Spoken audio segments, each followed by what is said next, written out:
Good afternoon. Welcome to Inside Indiana Sports Now with Ken Sterling. It's Monday, August 9th, 2021. We're brought to you by the great people at Today's Dentistry. Dr. Mike O'Neill, the best in the world at his craft of dentistry. Call him, avail yourself of his services. 317-849-2933 is the number. Colts are off today.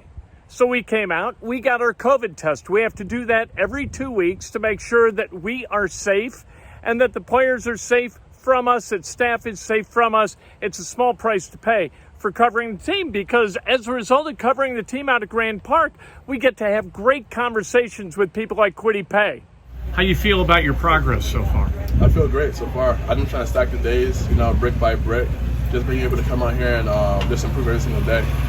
A week ago, we were talking about speed, and you were saying that that was the adjustment you have to make is the speed.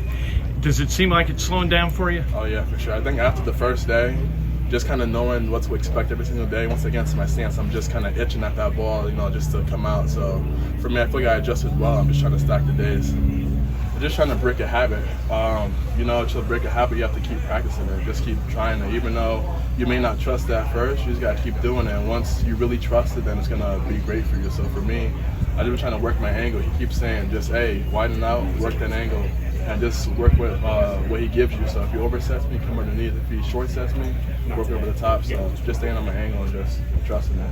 And the one-on-ones, that's when you're supposed to work your moves. You're supposed to get out there and do something like that you're not comfortable doing. So once you get out there in team period, it'll work for you. So for me, I'm trying to get as much reps as I can and then just be able to work every single day.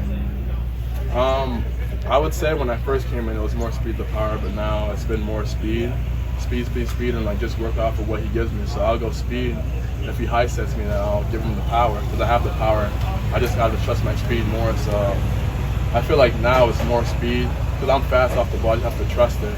Just come off the ball and whatever he gives me, that's kind of what I've been working with. Just kind of keep my rushes the same every single down. It would be definitely good to actually work some moves against those guys, kind of see how I've been progressing as a pro. So to be able to go up against those guys would be great. That's Kwity Paye, and I got to tell you, he looks like he's getting better every day. Frank Reich always talks about 1% better every day. Kwity Paye seems to be taking that to heart. He is getting better each and every day. You can tell the difference in the level, in that improvement, the arc of improvement over a period of time. The difference between a first rounder, a second rounder, a third rounder. It's really, really interesting to watch how these guys develop over time. And Kwity Paye is getting it done quickly. Hopefully he has a productive rookie season. He's going to have to, right? Because Justin Houston gone, Danico Autry gone. Somebody's got to get to the quarterback, and I'll tell you who else looks good at camp is Tyquan Lewis. Tyquan Lewis looks good. Kamoko Toure looks good.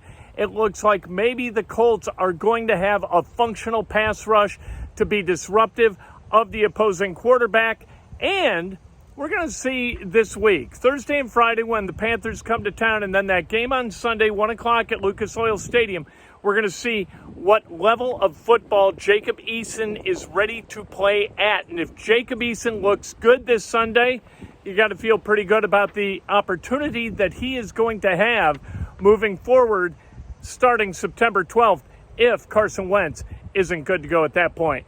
Over the weekend, Frank Reich said that Eric Fisher is making progress as well. Let's talk about the Indiana Pacers. Pacers opened up Summer League play today in Las Vegas. They played against the Knicks, and they got beat 94-86. You know what? That's just the way it works. And I couldn't care less about the result because I thought Chris Duarte looked really good. And the difference between the 13th overall pick and the 22nd overall pick, we see it year after year, right? I mean, Aaron Holiday was kind of in that neighborhood. Chris Duarte is way more ready to compete in the NBA, being the 13th overall pick, than Aaron Holiday was when Aaron was drafted a few years ago. And Chris Duarte is much more able to compete today than was Isaiah Jackson. Now, Isaiah Jackson, I don't think he had participated in practice, and so he's got that going for him. Needs to get some practice work done. His arc of improvement is going to be a little bit slower. The arc of where they are, right? And that's not really an arc, that's a point. Chris Duarte is playing really good basketball defensively. He made a couple of screwy decisions, but that was okay. Offensively, the NBA game was not too quick for him. What was quick was Emmanuel Quickley, who got over on the Pacers pretty good as the best player for the Knicks in this summer league. They play again tomorrow, do the Pacers. They've got the Atlanta Hawks. That game at 6 o'clock. They play again at 6 o'clock on Thursday and again at 6 o'clock on Saturday before they either play in the finals of this thing or in a consolation round or something else. It doesn't matter. Whether you win or lose in the summer league is completely immaterial. It does not have anything to do with whether you're going to be successful or not in the regular season. Chris Duarte's development, Isaiah Jackson's development, those are going to be important. Dwayne Washington played really, really well today. Kid out of Ohio State, undrafted free agent. I thought he balled out for the Pacers. 22 or 23 points today. Duarte had 14. This is going to be an interesting team. Pacers are going to surprise some people, I'm telling you. Indiana, a lot of people have asked, the Indiana games at Atlantis, which are going to be played toward the end of this week and then into next week. 2 games against a squad, I believe, from Serbia. They're going to meet at Atlantis, and those games are not going to be televised. They're not going to be webcast. There's going to be no video feed whatsoever of those events. That's a shame. You know what? We're kind of in a time where when there's a market for something to be broadcast or something to be webcast, it is webcast, right? The cost is so insignificant in putting these things on, YouTube Live or whatever portal you want to use. I don't understand Indiana not finding a way to monetize these games at some level, because there are a lot of people who want to watch Mike Woodson coach basketball. It's the first time we're going to see Mike Woodson. Or not see, but it's the first time he's going to act in the role of head coach for Indiana. You've got Trace Jackson Davis. How's he going to be utilized, right? Xavier Johnson. We wouldn't know Xavier Johnson if we tripped over him on the street, for goodness sake. Xavier Johnson, a really good player at Pitt, but being the best player in one of the ACC's worst programs. What do you really learn by watching him play for Pitt? Now he's going to play for Indiana. What's he going to be? How about Parker Stewart? We really don't know. How about Tamar Bates, freshman? How about Logan Duncombe? We don't know what any of these guys are going to look like individually or as a collective, and here's our opportunity to look at them, and we don't get a chance to look at them, and frankly, I don't understand it.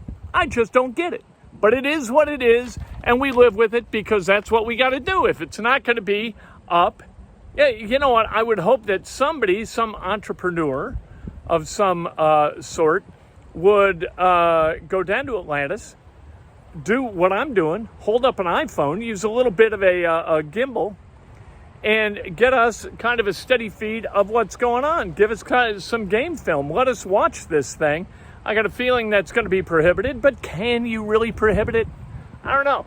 Maybe somebody's going to give it a shot and we've got a chance to be able to watch, but there's no planned webcast or telecast of these games. They did when Crean took his team up to Montreal in 2014. We got to watch those games. Those were online. I don't know why we don't get to watch these games, but that's the way it is.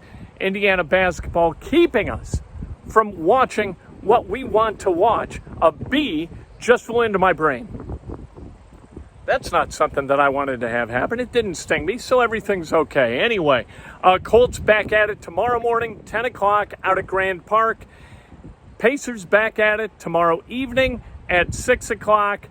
Panthers coming to town on Thursday and Friday before these two teams are going to play on Sunday. And if you didn't go out and watch at Grand Park a couple of years ago, the joint practice between the Colts, and I don't even remember who it was, Saints or somebody. You know what? You think, oh, they're just practicing and it's no big deal. It was a big deal. Fights, dust-ups, fun, competition. I dug it. And then we'll see what happens on Sunday. But don't take Sunday too seriously, because the starters, they're not going to go deep into this game. Take a look in the second half. See what defensive backs might be kept. See how Isaiah Rodgers looks as a cornerback. He keeps showing out to me at camp. He keeps looking like a guy who can start at cornerback in the National Football League. And this is something that I've been predicting for a while. So I don't have skin in the game, but I feel like I do. I feel like my intellect is being judged based upon how Isaiah Rodgers looks, so I hope he looks really good coming up on Sunday. Also, watch the defensive line play. Watch Kwity Paye. Watch Kamoko Toure. Watch Ben Banigou. Watch Tyquan Lewis. Are they going to be able to shut down what the Panthers try to do? Only 3 preseason games this year, so the preseason opener is going to be a little bit different from what it's been in years past. I can't wait for the game at Lucas Oil Stadium coming up in just a few days. We got 6 days until football pads cracking at Lucas Oil Stadium. I can't wait. Breakfast with Kent tomorrow morning. We'll talk Colts, we'll talk Pacers, we'll talk Hoosiers. It's what we do. We love it, and that's why we do it. Talk to you tomorrow morning. All brought to you by the great people at Today's Dentistry.